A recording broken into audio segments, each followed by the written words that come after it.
kinabuhi in this world na you must be obey your parents.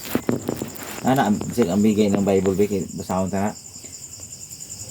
Mga anak, ahura ang inyong ginikanan para ang inyong kinabuhi mutaas ang inyong kinabuhi diri sa kalibutan. That is biblical yun na siya yun.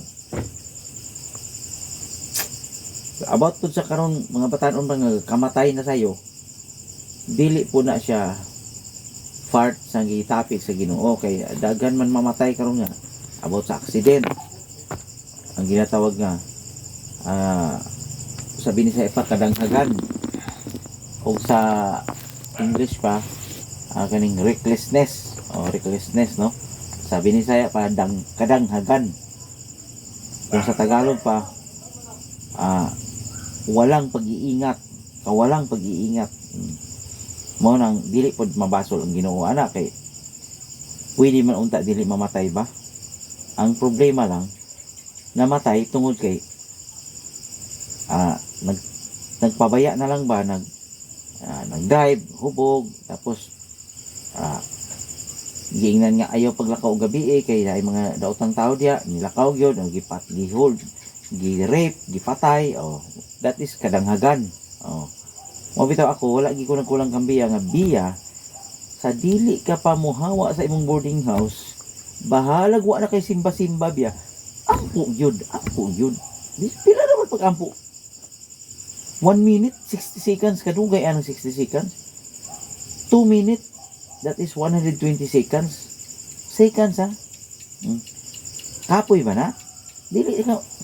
Ay, kung ing na kapoy. Kung mo yun po ang Ginoo karon nga, gikapoy na po kung buhi ni mo, anak.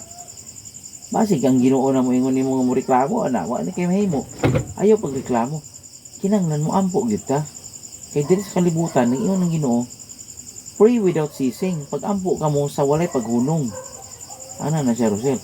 Pag ampo daw ka mo nga di, mintras buhi pa ta, ampo gyud ta everyday. Everyday, wala pa ka nagsimba. Di ay kay mo, ampo na ka kay mato ang simbahan, no. Parang litan karon sa kay tag eroplano. Makras ng eroplano.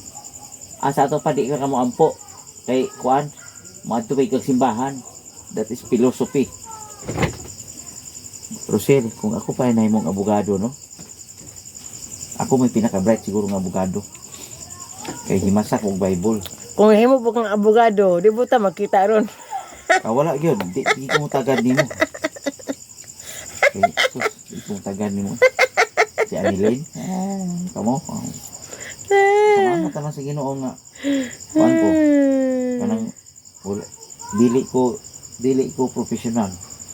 Naka-eskwela ko, gamay ra kay akong grado, pero dili gyud ko mo-accept nga bugo ko kay ano. To God be the glory lang, no? Gracias sa Dios. Lord, salamat. Gitagaan ko sa Ginoo kaalam. Kana lang, for example, di sa Quicksilver dito sa San Juan may masay. Dagang may